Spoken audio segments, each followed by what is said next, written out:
जल्दी से सभी बच्चे अटेंडेंस लगा लेंगे आज की इस क्लास के लिए। लाइव चैट कमेंट सेक्शन में लिखना है जय हिंद जय कॉमर्स।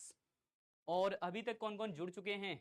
राजमन, संध्या, आर्यन, स्तुति, नमन, जिस हैं या तो बढ़ते हुए क्रम में या फिर घटते हुए क्रम में, तो एक बार सभी को चैट में जरूर लिख दो। पहला अंतर है 30 से तो ये जो भारित माध्य की गणना किया था वो बहुत सिंपल सा एक क्वेश्चन आता है, वो मैंने क्वेश्चन आपको करवा भी दिए।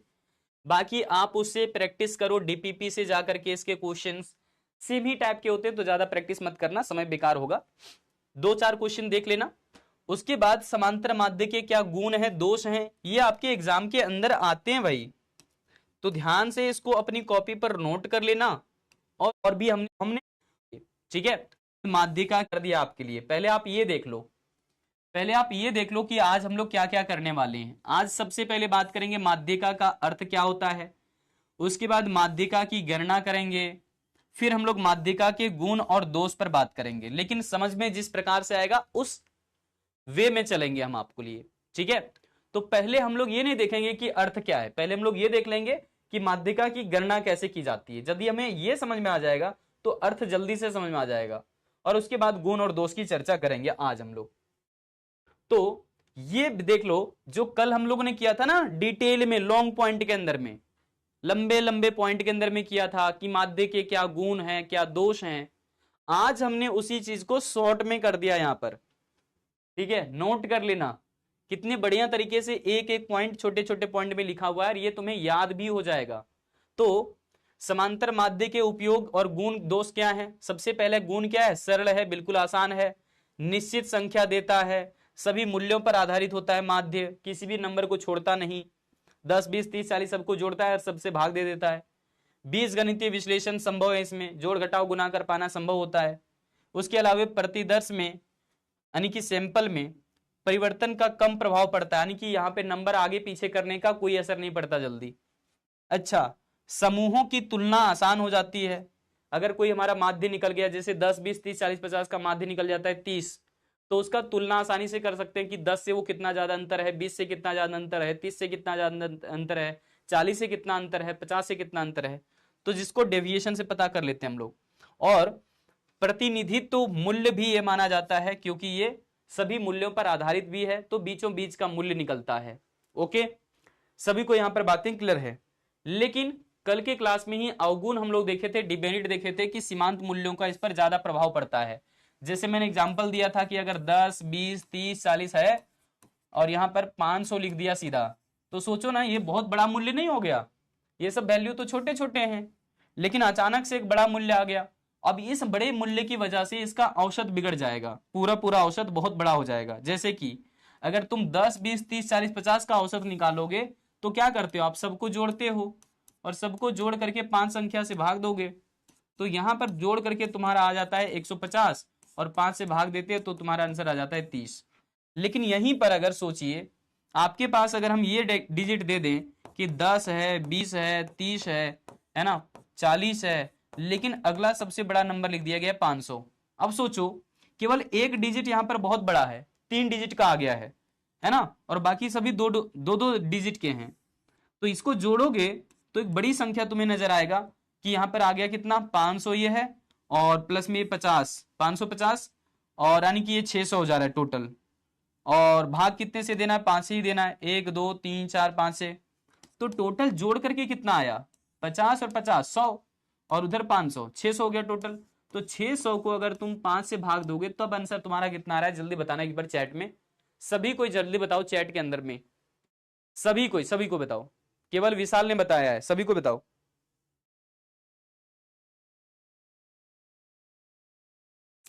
सभी को बताओ, केवल विशाल ने बताया है, वंशिका ने बताया है। सभी को बताओ यहां पर औसत कितना निकल जाएगा?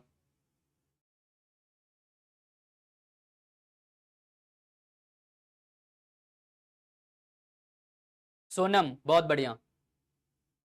राज 30 कैसे आएगा? गलत कर दिए तुमने। इसका आंसर, इसका 600 को 5 से भाग दोगे ना तो 120 आएगा ना, क्योंकि 12 5 60 होता है। ऐसे समझ लो 120 आएगा। तो इसमें आंसर आया हमारा 30। देखो शुरुआत वाला आंसर कितना आया था 30, लेकिन बाद वाला आंसर कितना आ रहा है, बाद वाला आंसर देखो यहां पर आ रहा है हमारा कितना भाई, बाद वाला आ रहा है 120। तो पहले का आंसर है 30 और 30 आया था क्यों, चूंकि यहां पर सभी नंबर जो आपस में छोटे छोटे नंबर दिखाई दे रहे थे और कहा एक नंबर केवल बड़ा कर दिया, तो इस बड़े नंबर की वजह से ये भी आंसर हमारा बड़ा आ गया। देख रहे हो, इसीलिए बोला जाता है कि समांतर माध्य जो होता है वो सीमांत मूल्यों से अधिक प्रभावित होता है। ठीक है, कभी कभी श्रृंखला में मौजूद नहीं वाला मान भी आ जाता है आंसर, जैसे कि इसमें 30 था कहीं, हाँ सर 30 तो है, 10 20 30 40 50, तो 30 तो आंसर भी आ रहा है और 30 यहां पर नंबर भी दिखाई दे रहा है, तो यानी कि जो आंसर आया वो नंबर यहां पर दिखाई भी दे रहा है। अब बताइए यहां पर जो आंसर आया क्या वो नंबर में दिखाई दे रहा है कहीं 120, कहीं भी नहीं है, तो इसलिए बोला जाता है इसका डिमेरिट है कि कभी कभी श्रृंखला में मौजूद नहीं रहने वाला मान भी आ जाता है। समझ गए, ये कहीं है क्या, देखना 120 इसमें कहीं है नहीं है ना, तो कभी कभी वैसा भी चीजें आ जाता है, आंसर तो आएगा यही 120, लेकिन जो इसमें आंसर आया था वही इसमें भी था, यानी कि कभी कभी सेम टू सेम आता है और कभी कभी ये जो आ रहा है आंसर वो दिखता भी नहीं इसमें कहीं, तो कभी कभार की बातें हैं। यानी कि कई बार निष्कर्ष जो अव्यवहारिक निकलता है या फिर हास्यास्पद निकलता है। हास्यास्पद का क्या मतलब है, जैसे हमने कहा तुम्हारे घर पर 5 लोग हैं और तुम्हारे दोस्त के यहाँ 4 लोग हैं, तो 4 और 5 9 हो गए दोनों परिवार में मिला करके, 2 से भाग कर दो तो निकलेगा 4.5। अब 4.5 यानी कि तुम्हारे घर पर लोग हैं और 4.5 तुम्हारे दोस्त के यहाँ पर लोग हैं, तो 4.5 लोग होते हैं क्या कहीं, या तो 4 होते हैं या फिर 5 होते हैं, दशमलव में तो नहीं लिख सकते व्यक्तियों की संख्या को, है ना, मजदूरों की संख्या को, व्यक्तियों की संख्या को, परिवार की संख्या को, इनको डिजिट में लिखा जाता है तो पूरा पूरा लिखा जाता है, पूर्णांक में लिखा जाता है, दशमलव में नहीं लिखा जाता। समझ गए हो। अब यहां पर नेक्स्ट कह रहे हैं कि जो समांतर माध्य है उसमें दर नहीं निकाल सकते, प्रतिशत नहीं निकाल सकते, अनुपात नहीं निकाल सकते, है ना, उसके लिए बिल्कुल उपयुक्त नहीं होता, और ग्राफ के माध्यम से तो इसका निकाल पाना बिल्कुल असंभव होता है, कठिन होता है, तो ये भी हमने समझ लिया है। तो ये मेरिट समांतर माध्य का है, डिमेरिट समांतर माध्य का है, नोट कर लेना, शॉर्ट में नोट करना चाहो तो, नहीं तो इसकी क्लासेस कल तो करवा ही दिया था डिटेल में। और अब हम लोग समझते हैं, सीधा सीधा क्वेश्चन पर आते हैं, पहले सब कुछ क्वेश्चन के माध्यम से पहले क्लियर करेंगे हम लोग। एक बार मुझे बता दो कि आप लोगों को बीचों बीच का वैल्यू समझ में आता है, तो अगर मैं कह रहा हूं कि एक लकड़ी है, लकड़ी, लड़की नहीं करें, लकड़ी, एक लकड़ी है यहां से लेकर के यहां तक का, ठीक है, कितने सेंटीमीटर का है, मान लीजिए कि 10 सेंटीमीटर का है, ठीक है, और हमें इसे 2 टुकड़ों में बांटना है। ध्यान से सुनना, जवाब गलत दे दोगे तुम लोग कभी। एक लकड़ी है 10 सेंटीमीटर का है और इसे 2 हिस्सों में, 2 टुकड़ों में बांटना है। कितने जगह पर काटना पड़ेगा हमें, कितने जगहों पर काटना पड़ेगा ताकि 2 हिस्सों में बट जाए, कितने हिस्सों में काटना पड़ेगा ताकि 2 हिस्सों में बट जाए, जल्दी बताओ।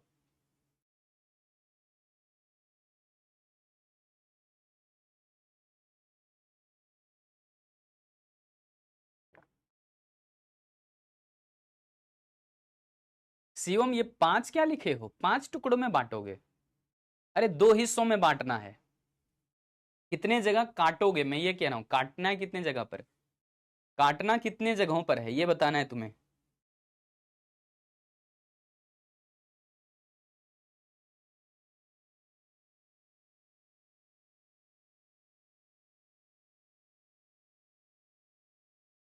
अभी समझ पाए।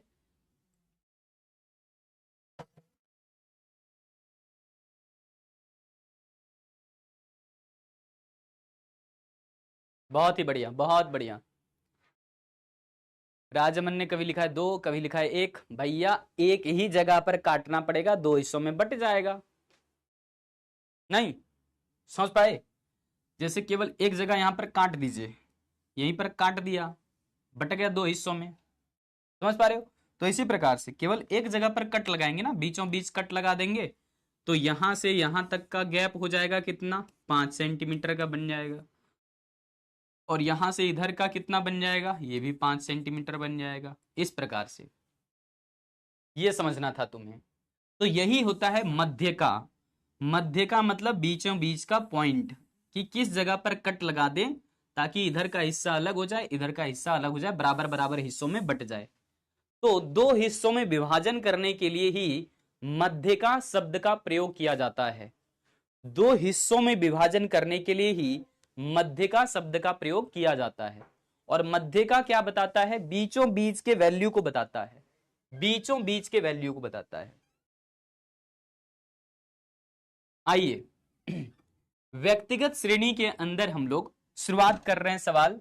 तो मान करके चलिए तुम्हारे पास सवाल यही रहेगा, ऐसा ही सवाल रहेगा जिसमें कहता है कि निम्न आंकड़ों से मध्यिका जो है ज्ञात करिए। मीडियन कैलकुलेट करने बोल रहा है। बहुत ही आसान आसान नंबर लिया हुआ है हमने। पहले यहां पर समझना है आपको 10, 20, 30, 40, 50, क्या इसको बढ़ते या घटते क्रम में सजाने की जरूरत है क्या? बिल्कुल भी नहीं, क्योंकि ये नंबर पहले से ही बढ़ते हुए क्रम में सजा दिया गया है। 10 के बाद 20 यानी कि बढ़ गया, 20 से 30 फिर से बढ़ गया, 30 से 40 फिर से बढ़ गया, 40 से 50 फिर से बढ़ गया। तो बढ़ते हुए क्रम में इसको सजा दिया गया है पहले से ही, तो इसको सजाने की जरूरत नहीं है। लेकिन अगर सजाया हुआ नहीं रहता तब हमें इसको सजाने की जरूरत पड़ता, या तो बढ़ते हुए क्रम में या फिर घटते हुए क्रम में। समझ गए? ऐसे ही एक और सवाल है कि 100, 200, 300, 400, 500 इन नंबरों में से भी हमें कुछ सजाने की जरूरत नहीं है, पहले से ही सजाया हुआ है। तो हमने मान लो कि यहां पर पहला वाला क्वेश्चन का सॉल्यूशन तैयार करना है, तो हमें क्या लिखना पड़ेगा? ध्यान से देखिए, एक एक पॉइंट को देखिएगा। हमने यहां पर पहले नोट कर लिया है नंबर्स। मान लो एक हमारे पास नंबर है 10, 20, 30, 40 और 50, यही नंबर है। अब इन नंबरों के बीचों बीच में कौन स्थित है उसकी पहचान करना है। यही होता है मध्यिका। यानी कि जब तुम्हें कहे कि 10, 20, 30, 40, 50 का मध्यिका ज्ञात करिए, तो मध्यिका ज्ञात करने के लिए क्या दिमाग लगाओगे, क्या फॉर्मूला लगाओगे? तो इसके लिए फॉर्मूला क्या लगेगा, देखिएगा ध्यान से।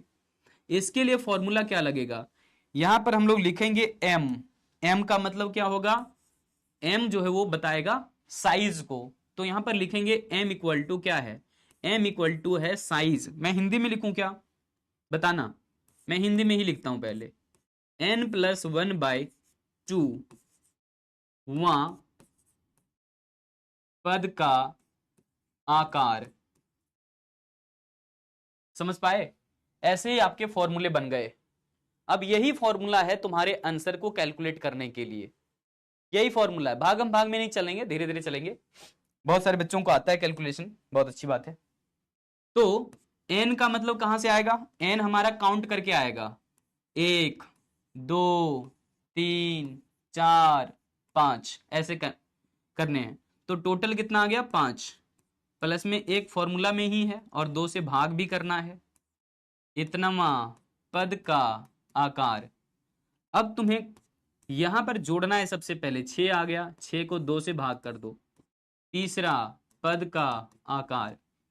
अब ये कितना आ जाएगा? देखो 6 को 2 से भाग दे दीजिए, 3 आ गया, तो तीसरा पद का आकार। समझ गए? अब ये तीसरा पद का आकार बोल दिया है ना, तो 3 जरा तलाश करिए, तीसरे नंबर पर कौन बैठा हुआ है? 30 बैठा हुआ है। तीसरे नंबर पर कौन बैठा हुआ नजर आया? 30। तो इसलिए मध्यिका भी हमारा कितना हो जाएगा? 30 हो जाएगा। यहां पर लिखना पड़ेगा कि तीसरा पद का आकार, तीसरा पद का आकार बराबर कितना है? 30। यतः लिख दो, यतः मध्य का, यानी कि जो मीडियन होगा, एम लिखोगे इसको कैपिटल से, कैपिटल एम भी तुम्हारा कितना आ गया? 30 आ गया। बस यही बात तुम्हें लिखना है। ये हो गया सिंपल वाला, जो तुम्हें ऑब्जेक्टिव में भी रह सकता है, सब्जेक्टिव में भी रह सकता है, बट यहां पर पूरा पूरा स्टाइल जो है पकड़ के चलिए कि इसी प्रकार से हल करने पड़ेंगे आपको। क्या ये सॉल्व करना आ गया सभी को? सनी बन गया है, बहुत बढ़िया। बाकी बच्चे बताओ। फर्स्ट में 30 और सेकंड में 300 आंसर आ गया पल्लवी का। बढ़िया बात है, आप लोग सॉल्व कर रहे हो पहले से, बट हम लोग धीरे धीरे चलेंगे, कोई हड़बड़ी वाली बात नहीं है। ठीक है, ये सभी को समझ आ गया है। ये तीसरा जो आता है ना वो इंडिकेट करता है कि पहला दूसरा तीसरा, तीसरे नंबर पर ये है। तुम इधर से भी काउंट करता, पहला दूसरा तीसरा, तब भी यही आता। समझ पा रहे हो? तब भी तीसरा हर हाल में जो है वो यही आ रहा है, चाहे तो तुम इधर से काउंट करो चाहे इधर से काउंट करो, बीच में यही आ रहा है 30। तो इसलिए आंसर क्या हो जाएगा? 30 हो जाएगा। क्लियर है ना? सर अगर बीच में नहीं आया तब क्या करेंगे वो भी बताएंगे तुम्हें सॉल्यूशन हम। तो दूसरे को पहले सॉल्व कर लेते हैं फिर आगे बढ़ेंगे। हालांकि आप लोगों ने आंसर बहुत अच्छे से बता दिया है। अगर हमारे पास यहां पर, मैं इधर से सॉल्व करता हूं, अगर हमारे पास नंबर है 100, नंबर है 200, 300, 400, 500, तो हम क्या करते हैं? फॉर्मूला लगाते हैं पहले। फॉर्मूले के अंदर लिखिए m इक्वल टू, लिखना पड़ेगा n+1/2 वहां पद का आकार, इतनवा पद का आकार। और अब सॉल्व करो इसको जरा, तो यहां पर आप कहोगे कि n का मतलब कितना है? 1 2 3 4 5, तो फिर से लिखिए 5 + 1/2 इतनवा पद का आकार 6/2। स्टेप मत छोड़ना स्टैटिस्टिक्स के अंदर में, ध्यान रखोगे हमेशा। ये तीसरा पद का आकार आता तो हमें भी है, लेकिन स्टैट्स के अनुसार चलो, छोड़ना मत एक भी स्टेप, तब नंबर आते हैं तुम्हारे। तीसरा पद का आकार कौन सा होगा? जरा देखिए, 1 2 3, तीसरे नंबर पर कौन सा आया? 30। इधर से भी काउंट करो, 1 2 3, तीसरे नंबर पर कौन सा आया? 300। तो हर हाल में हमारा ये तीसरे पद का आकार कितना आ रहा है? 300 आ रहा है। यतः लिख दीजिए, यतः माध्य का बराबर, माध्य का यानी कि कैपिटल M से लिखो, मध्य का भी इसको लिखते हैं तब भी चलेगा। ये आंसर आ गया 300 तुम्हारा। ठीक है ना? सभी को क्लियर हो गया होगा? मैंने दोबारा से रिपीट कर दिया, कोई कोई बच्चे कमजोर होते हैं थोड़े से शुरुआत में, तो कोई बात नहीं। तो दोनों का सॉल्यूशन कर दिया है। ये पहले का सॉल्यूशन था, ठीक है, ये पहले का सॉल्यूशन हो गया तुम्हारा, और दूसरे क्वेश्चन का सॉल्यूशन यहां पर हो गया तुम्हारा। लेकिन अब तुम्हारे लिए होमवर्क रहेगा। अब होमवर्क क्या रहेगा? तुरंत ही देख लो, यहीं पर सॉल्व कर दोगे देखते देखते ही। जहां डिफरेंट है वो मैं हल करूंगा। जैसे कि यहां पर देखोगे 5 नंबर फिर से है, 1000, 2000, 3000, 4000, 5000, फिर से बीचों बीच में कौन सा आ रहा है? 3000। तो आंसर 3000 हो जाएगा, पता है। लेकिन कैलकुलेशन करके बताना आप लोग, ठीक है ना?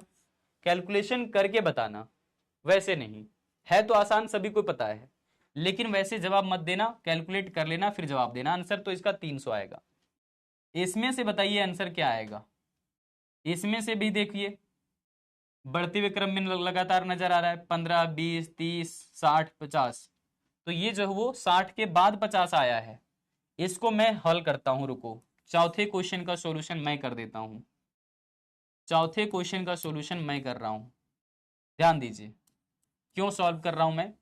क्योंकि यहां पर एक नंबर है 15, दूसरा नंबर है 20, फिर है तुम्हारा 30, 30 के बाद है 60 और 60 के बाद है 50। तो इसको करना पड़ता है अरेंज। जब इसको अरेंज करते हैं ना तो लिखा जाता है एरी, एरी ऑफ एक्स, क्योंकि ये सब क्या है? एक्स हैं। तो एक्स को अरेंज करने पर कितना आ जाएगा? 15 20 30 50 पहले आ जाएगा और 60 बाद में आएगा। समझ पाए? अब अरेंज हो गया है। अब जवाब निकालना है आपको, उसमें से जवाब नहीं निकलेगा, अरेंज करने के बाद जवाब निकलेगा।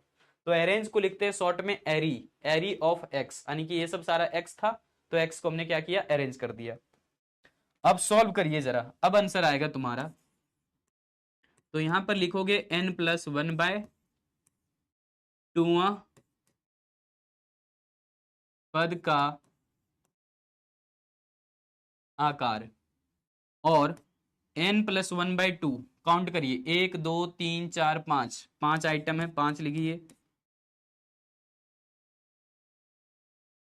5 से बड़ा क्या होगा, 6 होगा, तो वो भी दिखाएंगे तुम्हें हम। तो यहाँ पर पहले जोड़ दो, 6/2 आ गया, और फिर से तुम्हारा तीसरा पद का आकार आंसर होगा। तो यहाँ पर लिख दीजिए तीसरा पद का आकार इक्वल टू कितना आ जाएगा, तीसरा पद कौन सा है, 1 2 3, 1 2 3, बीच में यही आ रहा है 30, यतः मध्य का कितना हो जाएगा, 30 हो जाएगा।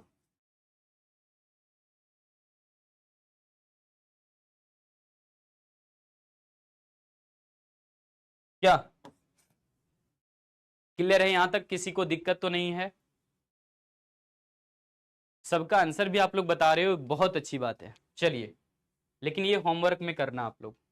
तो एक हमने इधर उधर वाला वैल्यू भी अरेंज करके बता दिया कि अगर वैल्यू गड़बड़ दिया हुआ है तो अरेंज पहले करना है बढ़ते हुए क्रम में या फिर घटते हुए क्रम में, किसी भी तरीके से सजाओ, बढ़ते घटते हुए, आंसर फर्क नहीं पड़ेगा, आंसर वही आएगा, करके देख लेना।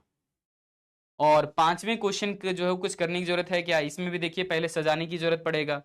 200 है, 120 है, उसके बाद फिर 30 आ गया, फिर 600 आ गया, फिर बढ़ गया, और फिर जो है घट गया। तो इसको भी सजा करके बनाने की जरूरत पड़ेगा। आप लोग जल्दी से क्लास वर्क में ही इसको सॉल्व कर डालो। चलिए जल्दी से सॉल्व करिए इसको, क्लास वर्क मैंने रख दिया, मैं देखना चाहता हूं आंसर आप सभी को।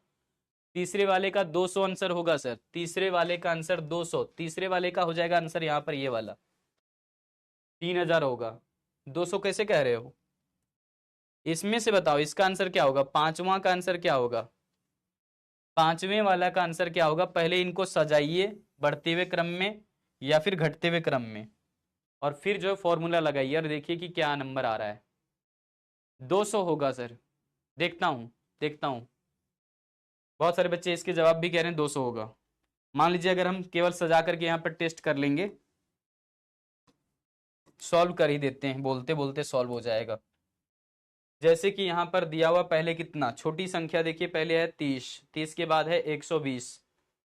तो पहले जो है यहाँ पर सभी नंबर को नोट करते हैं, 100, 200, 120, 30, 30 के बाद है 600, और 600 के बाद है 500। ये सभी क्या है, नंबर x हैं। तो आगे अरेंज किया जाता है, यानी कि एरी ऑफ x। तो सबसे पहले किसको लिखोगे, 30, उसके बाद 120, फिर लिख दीजिए 200, 200 के बाद कितना लिखोगे, 500, 500 के बाद कितना लिखोगे, 600, हो गया। अब यहाँ पर आप फॉर्मूला लगा सकते हो कि m बराबर हमारा n+1 आएगा बाई 2, इतनवा पद का आकार। वापस फिर सॉल्व करिए इसको, n+1/2 मतलब 1 2 3 4 5, तो यहाँ पर 5+1 लिखिए बटे 2, इतनवा पद का आकार। तो ये 6/2 आ गया ना, 6/2वां पद का आकार, यानी कि वापस यहाँ पर तीसरा पद का आकार। तो लिखना पड़ेगा कि तीसरा पद का आकार बराबर आ गया 1 2 3, 200 आ रहा है ना, 200, यतः माध्य का कितना हो जाएगा, माध्य का बराबर यहां पर हो गया है 200। बस, लेकिन आगे को क्वेश्चन करवाते हैं, रुको देखो, हम भाग में नहीं चलेंगे, सभी बच्चों को क्लियर होना चाहिए, और जितनी ज़्यादा रिपीटेशंस करोगे उतना ज़्यादा अच्छा होता है स्टैटिस्टिक्स के अंदर में खास करके, क्योंकि स्टैटिस्टिक्स के अंदर में अगर एक बार तुमने सीख लिया तो जीवन भर याद रहता है, कभी नोट्स बनाने की जरूरत भी नहीं पड़ता।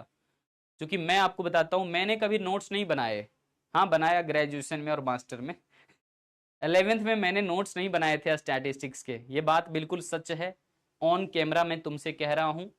11th में मैंने नोट्स नहीं बनाए थे, क्योंकि मैं जितना पढ़ता था सब याद होते चला जाता था एक ही बार में। तो मैंने ये इसको क्या ही नोट्स बनाना, भविष्य में क्या ही काम देगा ये, है ना जब फिर इसे उसको पलट के देखना ही नहीं है तो इसलिए मैंने कभी उसके नोट्स नहीं बनाए 11th में। लेकिन फिर मैं मास्टर में, ग्रेजुएशन में कंप्लीट नोट्स बनाया, यहाँ तक कि एक एक नोट्स कम पड़ गए। स्टैट्स के फिर 6 से 7 नोट्स बनाने पड़े। क्योंकि खतरनाक खतरनाक वाले सॉल्यूशन आते हैं, 7 8 पेज में जा रहा है, सॉल्यूशन खत्म ही नहीं हो रहा है, तो उस दौरान जो ज़्यादा मेहनत करना पड़ा था। आप लोगों के डाउट में चेक कर लूँ क्या सर? अगर 5 से ज़्यादा होगा, हाँ बताएंगे, अभी अभी बताएंगे। अभी भागम भाग में काहे चल रहे हो, मेरे साथ साथ में चलो ना, मैं करवाऊंगा सारा। चैप्टर 2 का एनएसएस वाला टॉपिक बच गया था सर। अच्छा ठीक है, एनएसएस वाला जो है टॉपिक ऑब्जेक्टिव पूछता है आपसे, ठीक है, तो मैं उसको एक डाउट सेशन के अंदर या फिर आपके एक्स्ट्रा सेशन के अंदर में करवाऊंगा, ठीक है, क्लियर ना? ठीक है, एनएसएस वो वाला रह गया था तो करवा दूंगा मैं आपको। मैं ये रहने देता हूँ, ठीक है, मैं आपको रिस्पॉन्स वहीं करूंगा चैट के अंदर। और मैथ का क्लास क्यों कैंसिल हो जा रहा है सर? क्योंकि सर कहीं जो है अभी क्लासेस जो है वो ले नहीं पा रहे हैं, वो उनके कुछ पर्सनल इश्यूज होंगे, है ना, तो चिंता की बात नहीं है। टीचर्स की पूरी प्लान बनी होती है, टीचर्स को कब पढ़ाना है, क्या पढ़ाना है, सब बना होता है प्लान उनका पूरा, पता होता है। हम लोगों को पता होता है कि पूरे साल भर में कब कौन सा टॉपिक पढ़ाएंगे, है ना, तो इसलिए उसके अनुसार ही चलते हैं, सिलेबस टाइम पर खत्म हो जाता है। कहाँ पर स्पीड चलें, कहाँ पर तेज चलें, सब पता है। सर संचयी आवृत्ति वक्र को क्या कहा जाता है? उसको बोला जाता है, लास्ट में करवाया था मैंने उसको आपको। टेढ़ा मेढ़ा डायग्राम बनाया था, तुम नाम भूल रहे हो इसलिए मैं भी नाम बोल रहा हूँ उसका। ओगी बोलते हैं, ओजाइब बोलते हैं इसको, इस प्रकार का बनेगा डायग्राम वो, ऐसे उछल कूद होते हुए। ठीक है, जनरली हालांकि या तो उतरते हुए बनता है या फिर चढ़ते हुए बनता है, इस प्रकार से, या तो नीचे की तरफ जाते जाएगा या फिर ऊपर की तरफ चलते जाएगा, इस प्रकार से, तो वो ओजाइब कहलाता है। तोरण चित्र बोलते हैं उसको, तोरण चित्र मैंने पढ़ा दिया था आपको, ठीक है, तुमने वही वाला पूछा है, संचयी आवृत्ति वाला। और सर ये कितने चैप्टर के हैं? 5वें चैप्टर का आपका चल रहा है अभी। चैप्टर 2 का एनालिसिस वाला रह गया था, मैथ का क्लास बता दिया मैंने आपको। तुम्हें नहीं समझ में आया तो नहीं समझ में आएगा साइमा, रिकॉर्डेड देख लेना तुम, कुछ बच्चों की लाइव में नहीं दिक्कत होते हैं तो रिकॉर्डेड देखना। कुछ बच्चों की लाइव में नहीं समझ में आते क्योंकि टीचर्स एक एक वर्ड्स को बोल रहे होते हैं, हो सकता है तुम रिकॉर्डेड देखो तो जल्दी समझ में आए। ओके, हाँ ऐसा होता है, ये गलत बात नहीं है। देखिए, अब आप लोगों के कुछ ऐसे भी क्वेश्चन हो सकते हैं, मुझे पहले से ही पता होता है, जैसे कि किसी बच्चे ने कहा सर 5 से ज्यादा डिजिट हो जाएगा तब क्या करेंगे, तब उसका भी सॉल्यूशन है ना हमारे पास, हम लोगों को सारा पता है कि आपके डाउट ऐसे आएंगे, तो हमने क्वेश्चन उसका अलग रखा हुआ है। यहाँ पर लिखा है कि सम संख्या होगा तब, सम संख्या देखो मतलब 1 2 3 4 5 6 संख्या हो गया ना, तो सम संख्या हो गया। इससे पहले जितना सॉल्व कर रहे थे उसमें देखना विषम संख्या की बात कर रहे थे, 1 2 3 4 5, 1 2 3 4 5, 1 2 3 4 5, कई सारे क्वेश्चन लिए हुए ना। ऐसे ही देखो 1 2 3 4 5, यहाँ पर भी 5, ठीक है, तो ये क्या था, विषम संख्या वाले हम लोगों ने सॉल्यूशन देख लिया है, फॉर्मूला करके आ जाता है आंसर। लेकिन अगर सम संख्याएं रहेगी तब कैसे आएगा आंसर, तो यहां पर हमने लिखा हुआ है, देखो ध्यान से, कि यदि व्यक्तिगत श्रेणी के पदों की संख्या सम हो तब क्या होगा, जैसे कि यहाँ पर 6 संख्याएं हैं तो सम है, यहाँ पर देखिएगा 1 2 3 4 5 6, यहाँ भी 6 संख्या सम है, तो कोई भी यहाँ पर 6 हो या 8 हो 10 हो 12 हो, कोई भी ऐसी संख्या है, सम संख्या आ गया। अब पदों की संख्या अगर सम में रहेगा तब कैसे कैलकुलेशन होगी, आइए देखते हैं। तो सॉल्यूशन नंबर हम यहां पर पहला करते हैं, यानी कि क्वेश्चन संख्या 6 का, छठे का सॉल्यूशन कर देते हैं। यहाँ पे छठे क्वेश्चन का सॉल्यूशन है, ध्यान से देखिएगा। नंबर हमारा जो है कितना है, नंबर है 10 20 30 40 50 और 60। तो इसमें से हमें फॉर्मूले लगाने होते हैं, क्या इसको सजाने की जरूरत है क्या? नहीं, पहले से सजाया हुआ है, तो सीधा फॉर्मूला लगाइए पहले। m इक्वल टू क्या बनेगा फॉर्मूला, n+1/2, इतनवा पद का आकार, जो पहले कर रहे थे वो अभी भी करना है आपको, इतनवा पद का आकार, यहां तक समझ गए होगे, पहले वाला ही है।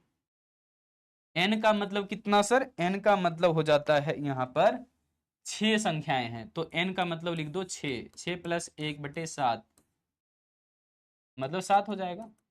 तो यहाँ पर बताइए कि 7 को हमने 2 से भाग करने हैं, इतनवा पद का आकार, है ना।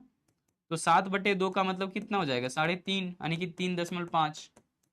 अब जो 3.5 आया कौन सा बताओगे, 1 2 3, 3.5 यहाँ पर आएगा, बीचों बीच में तो कुछ भी नंबर नहीं है। 1 2 3 यहाँ पर बीचों बीच में आ रहा है कुछ ना कुछ नंबर, तो पता कैसे चलेगा, तो इसका फॉर्मूला होता है। फॉर्मूला क्या लिखोगे, 3.5वां पद का आकार, ठीक है। ये फॉर्मूला लिख दीजिए, बराबर क्या हो जाएगा, तो यहां पर बोलिए। अब क्या ये तीसरा है पद है या चौथा पद है, बीचों बीच वाला पद है, ना तीसरा है ना चौथा है, 3.5 है। तो ना ये 3 है ना 4 है, क्या है ये 3.5। तो तीसरा और चौथा दोनों आइटम को जोड़ दीजिए। तीसरा पद कौन सा है, 1 2 3, तीसरा पद कौन सा आ गया 30, और चौथा पद कौन सा आ गया 40, है ना। तो तीसरा और चौथा दोनों पद को जोड़ दीजिए, तो वही लिखते हैं, तीसरा पद का मूल्य, तीसरा पद प्लस में क्या करेंगे चौथा पद, ठीक है। दोनों आइटम को जोड़ दीजिए और 2 से भाग कर दीजिए, बस इतना सा काम करना है। तो तीसरा पद कौन सा है 30, और चौथा पद आ गया है 40, दोनों को जोड़िए 2 से भाग दे दीजिए, तो आ गया 70, 70 को 2 से भाग देंगे तो आंसर कितना आ जाएगा 35। अभी कुछ कुछ बच्चे आंसर कर रहे थे सर 35 आएगा, देखा 35 कैसे आया, 35 कैसे आया, समझ में आ गया सभी को। क्यूट सा क्वेश्चन है ना, क्यूट सा क्वेश्चन है ना, मूंछों वाला है क्या, डराने वाला, प्यारा सा क्वेश्चन है, आसानी से सॉल्व हो जा रहा है, सबको ही कर लेगा ऐसा ऐसा क्वेश्चन अगर रहे तो, है ना। तो मुझे अब जो है वो आप लोगों से जानना है यहाँ पर, अब आप लोग बता ही सकते हो कि 12 20 25 40 55 65 का माध्य का क्या होगा। जल्दी से आप लोग चैट में बता दो, जल्दी करो सब कोई, जल्दी कीजिए। मेरी चाय ठंडी करवा दी आप लोगों ने, चाय मेरी ठंडी हो गई थोड़ी सी, लग तो ऐसा ही है, थोड़ी थोड़ी गर्माहट बची है।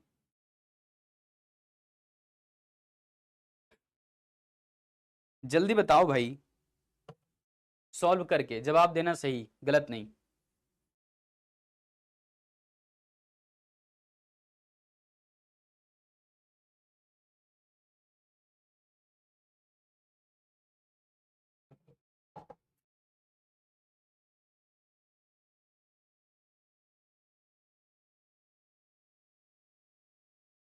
जो मैंने लगाने बोला है वो लगाना फॉर्मूला, ठीक है। 32.5 बता रहे हैं बच्चे,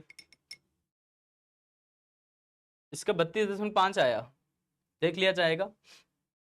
पहले ये तो देखो सजाया हुआ है पहले से ही, कि 12 के बाद 20, 20 से 25, 25 40 55 65 सजाया हुआ है, सजाने की तो जरूरत है नहीं।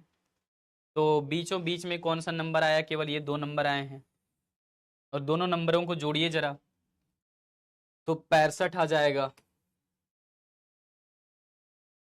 65 को 2 से भाग देंगे, है ना, तो 32 दुना तो 64 हो जाता है, ठीक है।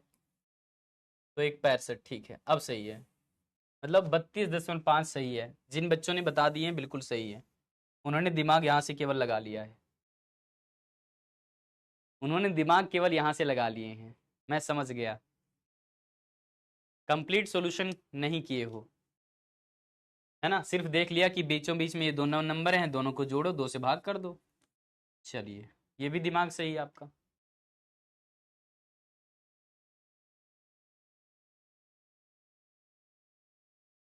मैं एक क्वेश्चन और देता हूं आप लोगों को। मान लीजिए कि यहाँ पर है 5 12 15 13 20 17 1 2 3 4 5 6 19 25। बनाइए जरा इसका, इसका बनाइए जरा, क्वेश्चन संख्या 8 का बनाइए। यहाँ पर नंबर है 5 12 15 13 20 17 19 25, इनका बनाइए जरा। तो इसको तो पहले सजाना पड़ेगा, पहले सजाइए और सजाने के बाद जो फॉर्मूला लगाइए। सही जवाब देना, गलत नहीं है। आराम से करो, देर होगा कोई बात नहीं, सीखने के दौरान धीरे धीरे चलना चाहिए, ये मेरा मानना है।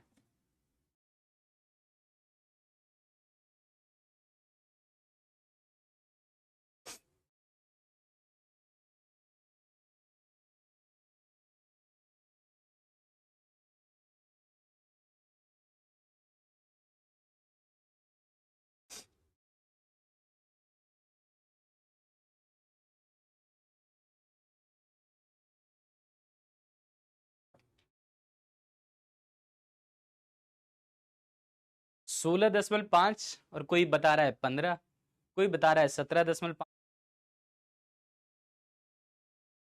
मुझे वैल्यूज यहाँ पे सबसे पहले नोट करने पड़ेंगे, स्पेस तो इतने में होगा नहीं, तो मैं नोट कर लेता हूँ एक एक करके। 5, 12, 15, 13, 20, 15, 13, 20, 17, 19 और 25। लीजिए, पहले इसको हम लोग अरेंज करेंगे, तो लिखेंगे एरी ऑफ एक्स, क्योंकि ये सारा क्या है, एक्स है। तो हमें सबसे पहले छोटी संख्या लेना है, उसके बाद उससे बड़ा तो 12 है, फिर 13 है, 13 के बाद 15 है, 15 के बाद 17 है, 17 के बाद 19 है, 19 के बाद 20 है, और 20 के बाद फिर 25 है। काउंट भी कर लीजिए, कोई छूट ना जाए। 1 2 3 4 5 6 7 8, 1 2 3 4 5 6 7 8। समझ पा रहे हो? प्रक्रिया ऐसा ही अपनाना चाहिए ताकि कोई भी आंसर गलत ना निकले। धीरे धीरे, स्टैटिस्टिक्स में हड़बड़ी नहीं करना होता है। तो यहां पर आप लगा दो formula m equal to n plus 1/2 इतनावा पद का आकार। ठीक है, तो यहां पर n प्लस 1/2 का मतलब क्या है, टोटल तो 8 नंबर थे, 2 से भाग दो एक जोड़ करके, तो हमारा यहाँ पर आ चुका है 9/2 इतनवा पद का आकार। 9/2 का मतलब है 4.5वां पद का आकार। तो 4.5वां पद का आकार कैसे निकालोगे?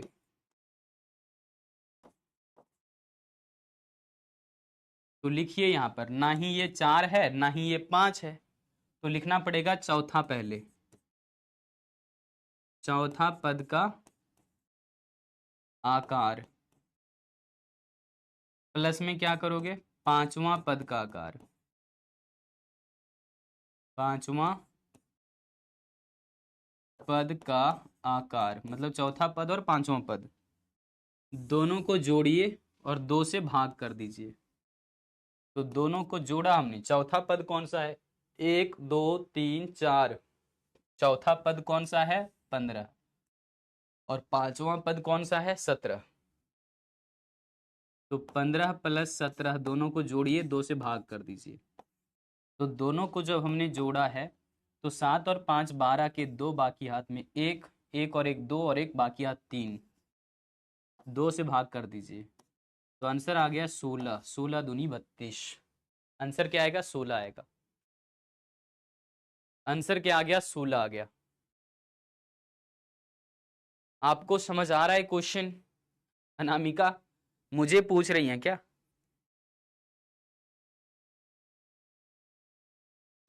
अनामिका मुझे पूछ रही है क्या? सर आपको आ रहा है क्वेश्चन समझ में क्या, या किसी दोस्त से पूछ रहे हो? है ना, आसान मजेदार क्वेश्चन। क्रिश बहुत बढ़िया, लाजवाब। 16 इतने बार लिखने की क्या ही जरूरत था सुधांशु, कहीं तुम्हारा उम्र तो नहीं है? चलो आगे बढ़ते हैं। तो ऐसी ऐसी जो है वो सॉल्यूशन आपको करने होंगे, बाकी सारा क्वेश्चन सेम टू सेम है। वापस से आते हैं, अब हम लोग थ्योरी पर पढ़ेंगे, मजा आएगा। अब थ्योरी देखेंगे। तो थ्योरी में क्या लिखा जाता है, पहले ये बात समझिए। पहले आपको असेंडिंग या डिसेंडिंग क्रम में सजाया हुआ दिया हुआ है तो अच्छी बात है, नहीं सजाया हुआ दिया है तो सजाना पड़ेगा। सर आप हमारे दोस्त ही तो हो, ये दोस्ती कब हुई थी भाई, ये बताओ पहले। आ जाओ आ जाओ आ जाओ, वेलकम वेलकम, आ जाओ। निकल तो सही भाई, कैमरे के उस साइड में बैठ करके तुम करोगे क्या? घूमने के लिए चलते हैं, पढ़ाई तो हो गया आज का खत्म। लेकिन पहले तुम्हें असेंडिंग डिसेंडिंग बता देते हैं, फिर दोस्ती यारी की बात करेंगे हम लोग, है ना। एमसीक्यू होगा, करवा देते हैं। तुम दिन को दिन बोलो, मैं भी दिन को दिन बोलूंगा। तुम रात को रात बोलो, मैं भी रात बोलूंगा। हाँ, कुछ लोग कहते हैं कि तुम दिन को दिन बोलो तो मैं रात बोलूंगा, तो वो नहीं हो सकता। दिन है तो दिन ही बोल सकते हैं ना। स्टार्टिंग में क्लास में की थी आपसे दोस्ती, अच्छा याद दिला रहे हो तुम।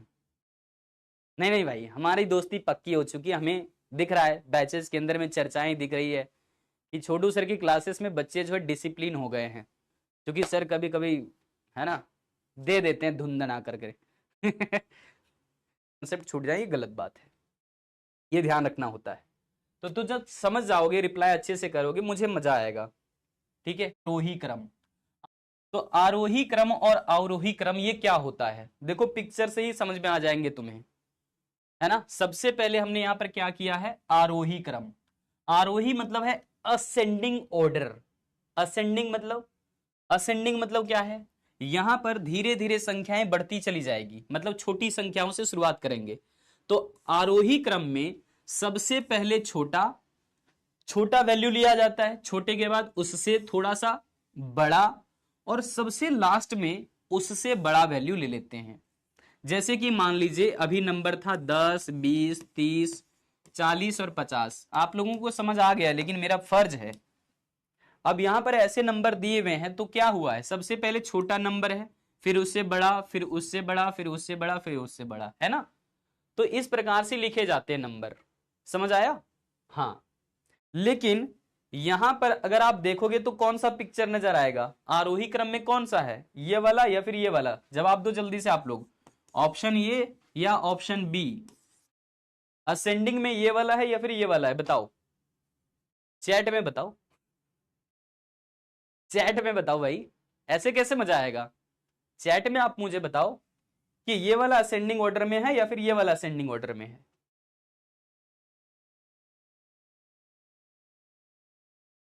घर में कुछ खाने पीने का सामान आता है ना। हम्म, बताता हूं, घर में कुछ खाने पीने का सामान आता है ना, तो सबसे पहले छोटे बच्चे को दिया जाना चाहिए, नहीं तो वो पूरे संसार को जो है ना बता देगा। चिल्ला चिल्ला करके रोना धोना सब शुरुआत हो जाएगा उसको, उसको लगता है कि हम लोगों ने मुझ पर ध्यान ही नहीं दिया। ठीक है, तो खाने पीने के कुछ भी ऐसे सामान हो जो घर पर लाया जा रहा है, तो पहले छोटे बच्चे को संतुष्ट कर लीजिए, उसके बाद बड़े बच्चों में बंटना होता है। हाँ, तो वहां पर भी असेंडिंग ऑर्डर लगाना।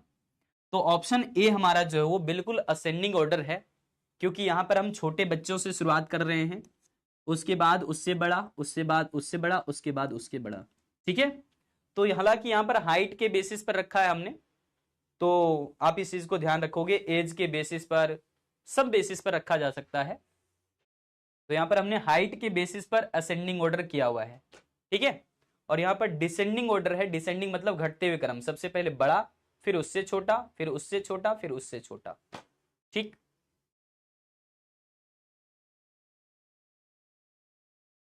सर घर में हम सबसे छोटे हैं, सपना लिखा है, सर घर में हम सबसे छोटे हैं।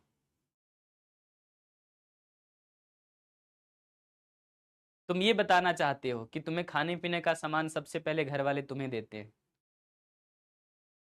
है ना। और मेरे बारे में कहने की जरूरत नहीं है, मैं सबसे छोटा से शुरुआत होता हूँ। चलो यहाँ पर आ जाओ, यहां पर आ जाओ, यहां पर आ जाओ, थोड़ा सा इत्मीनान कर लो इसमें।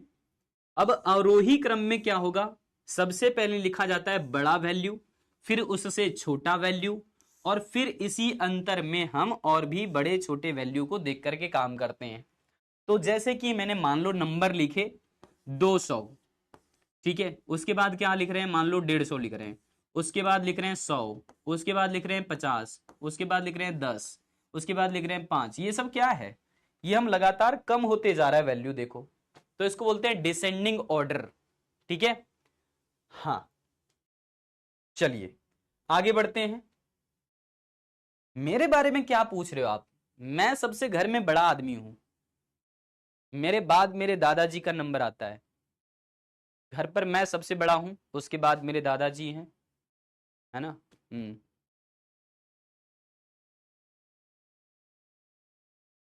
यहां पर देखोगे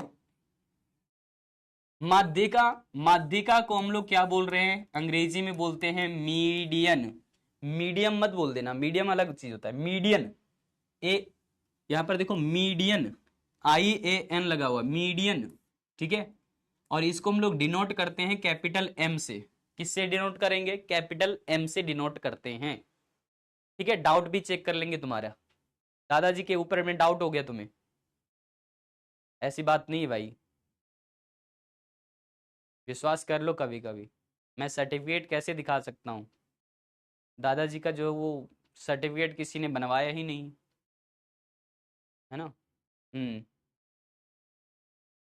तो घर पर मैं ही सबसे बड़ा हूँ, उसके बाद मेरे दादाजी आते हैं, ऐसा ही है। 1947 में मेरा जन्म हुआ था। सही कह रहे हो। देखो माध्य का किसी श्रेणी का वह मूल्य है, माध्य का, जैसे यहां पर हम एक श्रेणी बना रहे हैं, मान लो 10, 20, 30, 40, 50। तो मध्य का क्या है, मध्य का है बीचों बीच का वैल्यू। तो कह रहे कि मध्य का किसी श्रेणी का, ये श्रेणी है, तो मध्य का किसी श्रेणी का वह मूल्य है जो श्रृंखला को कितने बराबर भागों में बांट देता है। तो यहां पर बहुत ही इंपॉर्टेंट लाइन लिखा हुआ है कि 2 बराबर भागों में बांट देता है। एक वैल्यूज इससे छोटे छोटे हो जाते हैं और दूसरी तरफ इसके वैल्यूज बड़े बड़े हो जाते हैं, हो गया। तो ये क्या करता है, बीचों बीच में बांट देता है। तो मध्य का किसी श्रेणी का वह मूल्य है जो श्रृंखला को 2 बराबर भागों में बांटता है। इस प्रकार से बांटता है कि एक भाग में सभी मूल्य मध्यिका से अधिक होते हैं, एक भाग में, यानी कि ये जो मूल्य है मध्य का मूल्य यही है, और इस मूल्य के बाद देखोगे इस वाले वैल्यू में, तो 40 और 50 क्या है, मध्य का मूल्य 30 से बड़ा बड़ा मूल्य है ना 40 और 50, लेकिन दूसरे साइड में क्या है, मध्यिका से छोटे छोटे मूल्य हैं। तो 2 बराबर भागों में बांट दिया, और इस प्रकार से बांटा कि एक भाग में सभी मूल्य मध्यिका से अधिक हैं और दूसरे भाग में सभी मूल्य मध्यिका से कम हैं। मध्यिका को हमेशा से ध्यान रखना कैपिटल अक्षर M से डिनोट किया जाता है। बस यही थी थ्योरी। और उसके बाद हम लोगों ने यहां पर समझा, मान लीजिए एक यहां पर नमूना आपको हम पेश कर रहे हैं, एग्जाम्पल पेश कर रहे हैं, जिसके अंदर आप बता सकते हो कि 5 मित्र हैं, प्रत्येक महीने क्रमशः उनके 5, 10, 15, 20 और 25 रुपए खर्च होते हैं। हर दोस्त यहां पर है, 5 दोस्त हैं, सबके खर्चे इस प्रकार से, एक दोस्त 5 रुपया खर्चा करता है, दूसरा 10, तीसरा 15 और चौथा 20 और पांचवा 25 रुपया खर्च करता है, ठीक है। तो मध्य का मूल्य 15 होगा यहां पर। क्यों होगा 15, क्योंकि ये श्रृंखला में दिए गए मूल्य को आरोही क्रम में अगर हम सजाते हैं या फिर अवरोही क्रम में सजाया जाए, बढ़ते या घटते क्रम में सजाया जाए, तो पक्का है बीचों बीच में मूल्य हमारा 15 प्राप्त हो रहा है, ठीक है। तो पता कैसे किए थे, इस फॉर्मूले को लगा करके पता किए थे। अगर तुम यहां पर देखना चाहो दोबारा से तो मैं दिखा सकता हूं, 5, 10, 15, 20 और 25, वैसे तो आप लोग समझ चुके हो। तो यहां पर m बराबर फॉर्मूला लगा देना n+1/2वां पद का आकार, ठीक है। ये फॉर्मूला लगाओगे तो तुम्हारे पास कंप्लीट सॉल्यूशन आएगा इस प्रकार से कि 5 वैल्यूज थे, 5 + 1/2 इतनवा पद का आकार कर देगा, और यहां पर आ चुका है तुम्हारा 6/2, यानी कि ये हो गया तुम्हारा तीसरा पद का आकार। तो यहां पर लिख दीजिए तीसरा पद का क्या है, आकार है। तो आंसर इस प्रकार से कर दीजिए कि तीसरा पद का क्या हुआ, आकार बराबर कितना हो जाएगा, तीसरा पद का आकार कितना हो जाएगा, तो यहां पर हो गया 15। यतः लिख दीजिए मध्य का कितना है, यतः मध्य का, जिसको कैपिटल M से लिखते हैं, ये कितना है, 15 है। समझ आ गया होगा। दोबारा से हमने कर दिया यहां पर। देखिए सेम अच्छे काम को ना 50 बार करिए, अच्छा लगेगा। तो आज की क्लास यहीं तक रहेगा। जितने भी डाउट हैं आपके सॉल्व कर लिए जाएंगे। एक एक विशेषता पहले आप समझ लो, आपके डाउट को मैं देखता रहूंगा, ठीक है। सर आप कहां से पढ़ाते हो? मैं स्टूडियो से पढ़ाता हूं, है ना। मैं तो दिमाग से पढ़ाता हूं, दिल से पढ़ाता हूं, किताब से पढ़ाता हूं।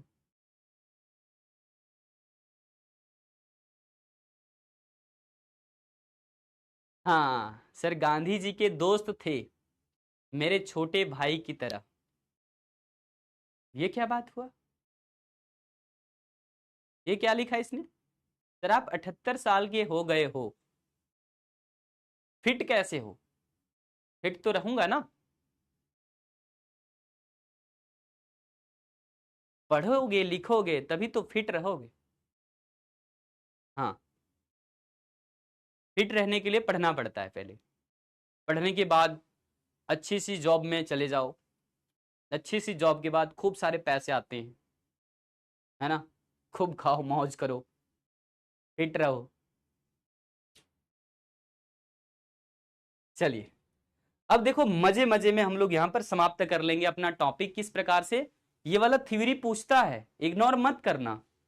मैंने जिस पर कलम चला दिया वो समझो कि एग्जाम में आ गया, ठीक है। और इसको हम 5 सितारे के अंदर रखते हैं, 5 स्टार के अंदर रखते हैं, हमेशा आप लोगों को बताते हैं। जैसे कि आप लोग मेरे लिए बहुत इंपॉर्टेंट होते हो, तो मैं आप लोगों के ऊपर में 5 स्टार लगा चुका, ठीक है। आप लोग भी तो इंपॉर्टेंट हो भाई, ऐसा मत समझो कि हमारी कोई वैल्यू नहीं है सर। नहीं, आप लोग बहुत ज्यादा इंपॉर्टेंट हो, 5 स्टार आपके ऊपर लगाऊंगा मैं, ठीक है। तो यहां पर देखोगे मध्यका के मूल्य जो है कितने हैं, मध्यका के मूल्य देखोगे ध्यान से, तो मध्यका मूल्य का सबसे बड़ा मेरिट और डिमेरिट की बात कर रहे हैं। वैसे तो बहुत लंबा चौड़ा कहानी बनता है इसका, लेकिन 3 या 4 पॉइंट के अंदर आप लिखना बस, क्योंकि उसी लेवल में आपके क्वेश्चंस आते हैं और आएंगे भी। तो पक्का आने वाला क्वेश्चन है, गुण बता दीजिए, मेरिट जिसको बोलते हैं। तो मध्यका को समझना बिल्कुल आसान है, देखो कितनी मस्ती से आज अपने जवाब दे दिया सब, ठीक है। सिर्फ बीच का वैल्यू ही तो पता लगाना है, तो कैलकुलेट करना या फिर ज्ञात करना बहुत ही सरल हो जाता है। दूसरी बात, मध्यका पर श्रेणी के सीमांत मूल्यों का कोई प्रभाव नहीं पड़ता। अब ये क्या है सर, ये सीमांत मूल्य क्या होता है? मान लीजिए कि यहां पर लिखा हुआ है 10, 20, 30, 40 और 50, तो इसका मध्यका आप क्या बता रहे थे, 30 आएगा, ठीक है। लेकिन अगर मैं कह दूं कि यहां पर लिखा हुआ है 100, 20, 30, 400 और यहां पर लिख दिया है 5000, कुछ ऐसा, अब बताना आंसर कितना आएगा। इसका आंसर बताना जरा चैट में आप लोग, जल्दी बताओ जल्दी बताओ, सभी कोई जल्दी बताओ इसका आंसर कितना आएगा। इसका आंसर कितना आएगा ये बताना है आपको। मैं यहां पर 10 रख रहा हूं, 10, 100 लिख दिया मैंने गलती से, 10, 20, 30 रखा है यहां तक सेम, लेकिन 2 वैल्यूज मैंने बड़े बड़े कर दिए हैं। अब बताओ, अब बताओ।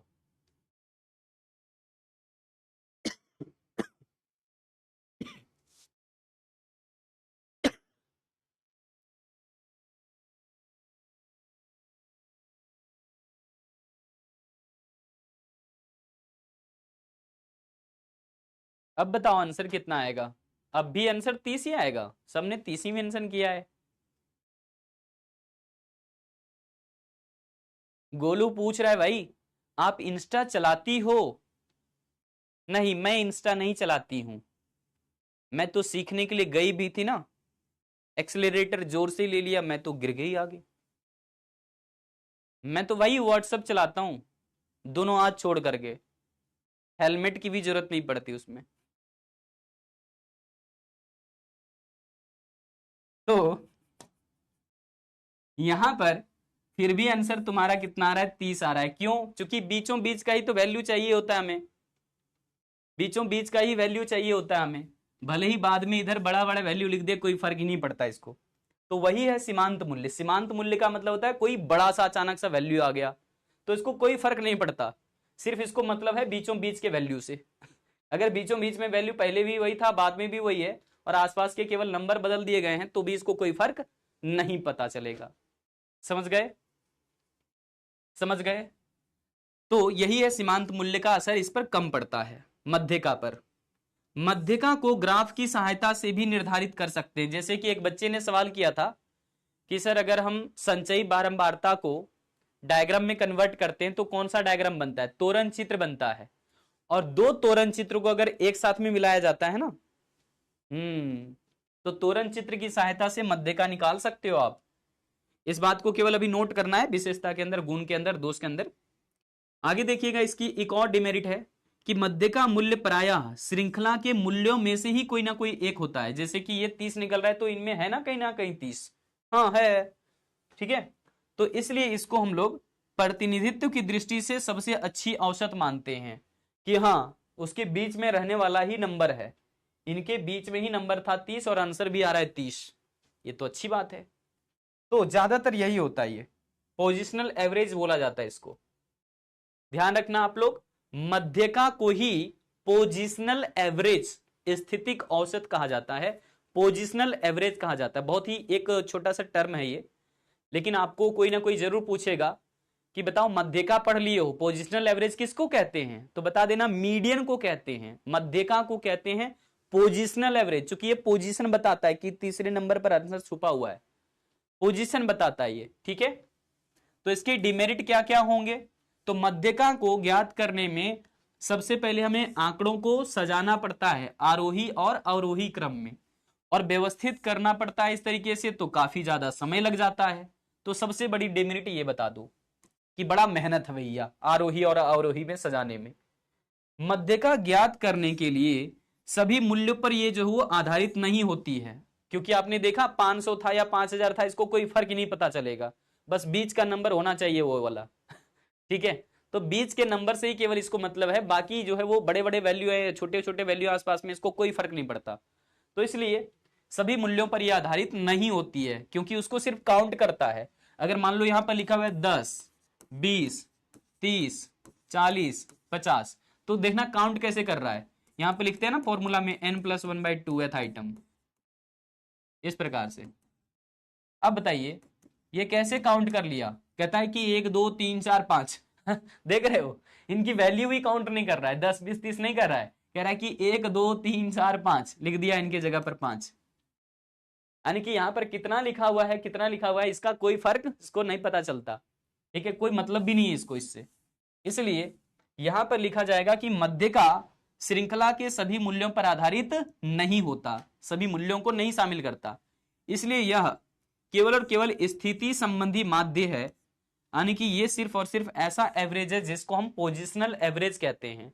और ये सवाल आपसे कोई भी पूछ सकता है कि पोजिशनल एवरेज किसको कहा जाता है?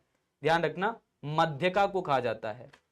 और लास्ट में 2 पॉइंट है कि जब श्रेणी की कुल आवृत्ति सम हो, आपने देखा 6 संख्याएं हैं या फिर 8 संख्याएं हैं, तब दोनों के बीच का एक कोई ना कोई वैल्यू निकल रहा था, और तब यह केवल संभावित माप है। क्या ये वास्तव में कहीं दिख रहा था श्रेणी के अंदर में? जैसे मान लो, फिर से एग्जांपल देते हैं तुम्हें, 10, 20, 30, 40, 50 और 60 है, तो तुमने यहां पर देखा था कि भैया हमारा जो आंसर आ रहा था 30 और 40 के बीच का आ रहा था, मतलब 30 और 40 दोनों को जोड़ने पर, फाइनली हमारा 2 से डिवाइड करने पर कितना आंसर आ रहा था? 35 आ रहा था। तो बताइए क्या इसमें कहीं 35 है? नहीं है। तो इसीलिए ये क्या है, केवल और केवल एक संभावित माप है इस दौरान। ये 35 कहीं है इसमें नहीं है, तो हाँ संभावित माप है ये, केवल ये वास्तविक माप नहीं है। समझ गए। मध्य का सीमांत मूल्य से प्रभावित नहीं होता, यानी कि इसमें कोई बीच में बड़ा वैल्यू लिख दिया छोटा वैल्यू लिख दिया उससे कोई फर्क नहीं पड़ता ज्यादा। इसलिए जहां इन मूल्यों का सोचो अपना कोई वैल्यू होगा, महत्व होगा, वहां पर इसकी उपयुक्त जो है वो माध्य नहीं माना जाएगा, तो वहां के लिए ये सही माध्य नहीं माना जाएगा। इसलिए ध्यान रखना पड़ता है कि हर एक वैल्यू पर आधारित है या नहीं। चलिए अब जल्दी जल्दी जो आप लोग क्वेश्चन को हल करिए, तब तक मैं डाउट देखता हूं आपका। सबसे पहले क्वेश्चन रीड करो। सर हिंदी की सीरियस अब आई। वेलकम अंकित। क्या हो के लिए समांतर माध्य के एक गुण क्या होंगे?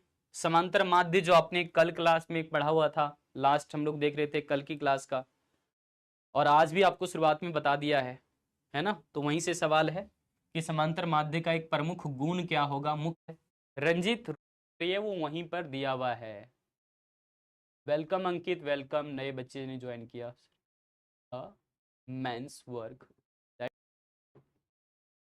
सभी आंकड़ों पर ध्यान में रखता है। तो सबसे पहली बात तो माध्य हमारा कठिन नहीं था, तो निकालना तो कठिन होता है, बिल्कुल भी नहीं। यह सभी आंकड़ों पर ध्यान में रखता है, बिल्कुल सही। सभी आंकड़ों को ध्यान में रख करके, जैसे 10, 20, 30, 40, 50 सबको जोड़ता है और उतनी संख्याओं से भाग देता है, तो समांतर माध्य का ये खास बात है। ये हमेशा गलत होता है नहीं, केवल पूर्णांकों के लिए उपयुक्त है, नहीं दशमलव के लिए भी उपयुक्त होता है ये। तो ऑप्शन यहां पर सही हो जाएगा बी केवल। ये भी मेरिट है, डिमेरिट नहीं होता। सभी आंकड़ों का समांतर माध्य के डिमेरिट है, बहुत आसान है कैलकुलेट। दोष भी बता दो आप लोग, क्या डिमेरिट होगा? क्या समांतर माध्य के डिमेरिट है? बहुत आसान है कैलकुलेशन करना, क्या है डिमेरिट है? अरे ये तो मेरिट है, ये तो डिमेरिट पूछ रहा है यहां पे। सभी आंकड़ों को बराबर महत्व देता है, ये भी मेरिट है, डिमेरिट नहीं है ये भी क्या है, मेरिट है। ये सभी नंबरों पर ध्यान देता है। यह अत्यधिक मानों यानी कि एक्सट्रीम वैल्यू या फिर सीमांत मूल्य, जो भी लिखना चाहें लिख सकते हैं इसकी जगह पर, तो यह सीमांत मूल्यों या फिर अत्यधिक मानों से प्रभावित होता है, बिल्कुल बहुत ज्यादा प्रभावित होता है। यह केवल गुना में ही उपयोग होता है, गुना में, ऐसा तो नहीं है। तो ऑप्शन सी हो जाएगा आपका बिल्कुल बिल्कुल सही सही जवाब। ऑप्शन सी आपका बिल्कुल सही जवाब हो जाएगा। ठीक है। अब है ना, जब कुछ आंकड़ों को महत्व देते हैं, उससे पहले भारित माध्य का आप लोग को याद है या नहीं? भारित माध्य ये क्वेश्चन कर चुके थे हम लोग कल, है ना। जब कुछ आंकड़ों को महत्व दूसरों से अधिक दिया जाता है, ये तो कल ही क्वेश्चन हम लोगों ने कर लिया था, तो इसको मैंने टिक लगा दिया। यदि सभी वस्तुओं के भार समान हो तो भारित समांतर माध्य किसके बराबर होगा? सभी वैल्यू सेम सेम है, तो समांतर माध्य सभी को समान मान के चलता है, तो समांतर माध्य के बराबर होगा। ऑप्शन बी सही है इसका। भारित माध्य निकालते समय भार का क्या महत्व होता है, यह आपको बताना पड़ेगा।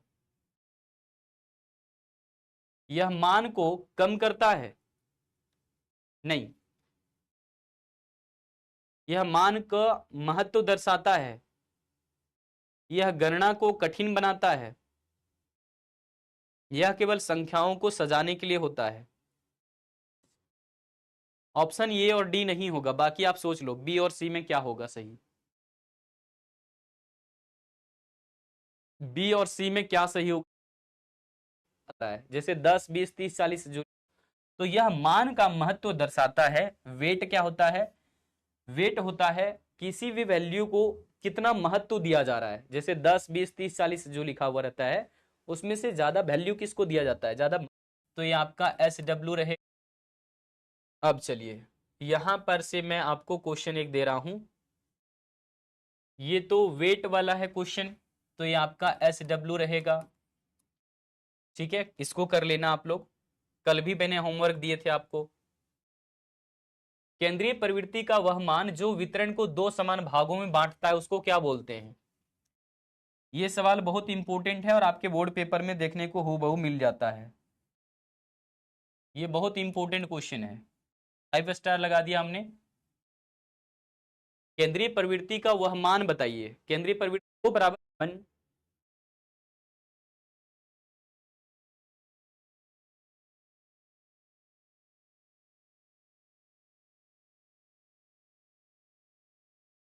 हम लोग धीरे धीरे चलेंगे, मजा आ जाएगा पूरे पेपर को खत्म करने में, क्योंकि ऐसे ही अगर पढ़ोगे तभी जो आगे बढ़ोगे जल्दी जल्दी।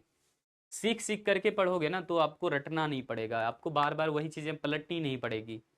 एक कोई चीज पढ़ो, ईमानदारी से पढ़ो, दोबारा से कम भी पढ़ोगे तो भी काम चल जाता है। मैंने तो इसी पैटर्न को फॉलो किया। मैंने देखा कि भाई आज मेहनत कर रहे हैं तो वो कल भी काम दे रहा है। तो मैंने हमेशा इस चीज को महसूस किया कि चलो एक बार ही पढ़ लेते हैं। और अब इसलिए आप लोगों से भी कहते रहते हैं कि एक बार पढ़ो, मन से पढ़ो। केंद्रीय प्रवृत्ति का वह मान जो वितरण को 2 बराबर भागों में बांट देता है उसको हम लोग मध्यका बोलते हैं। और अभी तो इसी का सॉल्यूशन हम लोग कर रहे थे लगातार, मध्यका को। ये क्या करता है, आंकड़ों को 2 बराबर भागों में बांट देता है। डेफिनेशन में भी बताए, लेकिन फिर भी यहाँ पर इतने परसेंट बच्चे गलत हैं। डेफिनेशन में नहीं बताए कि मध्य का वह मूल्य होता है जो एक श्रृंखला को 2 बराबर भागों में बांट देता है। और वो श्रृंखला को 2 बराबर भागों में इस प्रकार से बांटता है कि एक तरफ का वैल्यू मध्यका से कम होते हैं और दूसरी तरफ का वैल्यू मध्यका से ज्यादा का होता है ना।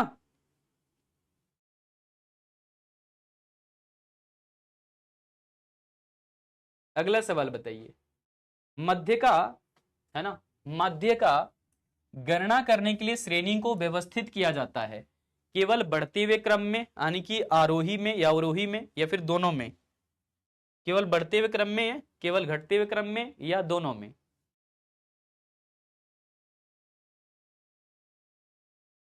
सर मजा आ रहा है और अच्छा भी लग रहा है।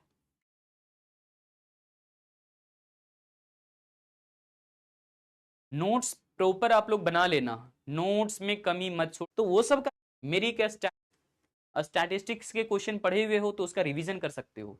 जाइएगा सर, जबरदस्ती एमसीक्यू भी रहता है कि किस, अरे जहां एमसीक्यू आएगा वहां पर मैं करवाऊंगा खुद ही। हर चीज के लिए प्लान होता है ना, हम लोग प्लानिंग वे में चलते हैं तो मजा आता है। हमें याद भी रहता है कि किस लेक्चर में मैंने आपको क्या करवाए हैं। तो जहां जहां एमसीक्यूज होता है मैं आपको एमसीक्यूज करवाऊंगा, जहां नहीं है वहां तो नहीं करवाऊंगा ना। जबरदस्ती एमसीक्यूज बना के भी क्या ही कर सकते हैं, उसमें टाइम वेस्टेड होगा एक तरीके का। जहां से एमसीक्यू पूछा जाता है वहां से रखते हैं हम लोग एमसीक्यू। अब कह रहे हैं कि दिए गए आंकड़ों से मध्य का ज्ञात कीजिए। ऐसे भी सवाल देखे गए हैं एमसीक्यू में। अब तुम इसके मध्य का निकाल लेना। मध्य का क्या होगा पहले सजा लेना, फिर बना लेना आंसर क्या होगा। ये मैं SW में रख देता हूँ, टाइम वेस्ट नहीं करना है। सीख गए हो आप लोग, बस इतना काफी है। समांतर माध्य के संबंध में निम्नलिखित में से कौन सा कथन सही है। यह एक स्थिति मान है, नहीं। यह सीमांत मूल्यों या फिर चर मूल्यों से अधिक प्रभावित होता है, बिल्कुल होता है। और यह चरम मानों से प्रभावित नहीं होता, बिल्कुल गलत बात। यह वितरण को 2 समान भागों में बांटता, नहीं। माध्य का 2 बराबर भागों में बांटता है, समांतर माध्य पूछ रहा है यहाँ पे। तो ऑप्शन बी सही हो जाएगा इसका। केंद्रीय प्रवृत्ति का ऐसा माप जो आंकड़ों के बीच में स्थित होता है, मध्य में स्थित होता है, उसको क्या बोलते हैं।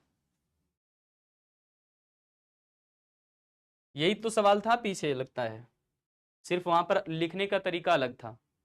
वहां लिखा था 2 बराबर भागों में बांटता है, और यहां पर लिखा है कि केंद्रीय प्रवृत्ति का वह माप, ऐसा माप बताइए जो आंकड़ों के मध्य स्थित होता है। मध्य का मतलब बीच में। क्या होगा सही जवाब। आज तो पूरे ही क्वेश्चन मैंने समाप्त कर दिया आपके, क्योंकि आगे इसको बढ़ ले जाना ही नहीं था। तो केंद्रीय प्रवृत्ति का ये मध्य का वाला चैप्टर खास करके व्यक्तिगत से श्रेणी से समाप्त हो चुका है। अगली क्लास में जब हम लोग मिलेंगे नेक्स्ट वीक में, तो उसके अंदर हमारा चलेगा मध्यका का ही, लेकिन खंडित श्रेणी और सतत श्रेणी।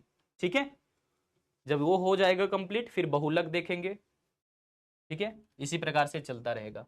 तो केंद्रीय प्रवृत्ति का ऐसा माप जो आंकड़ों की होती है तो उसको मध्यका बोलते हैं। उसको हम लोग क्या बोलते हैं,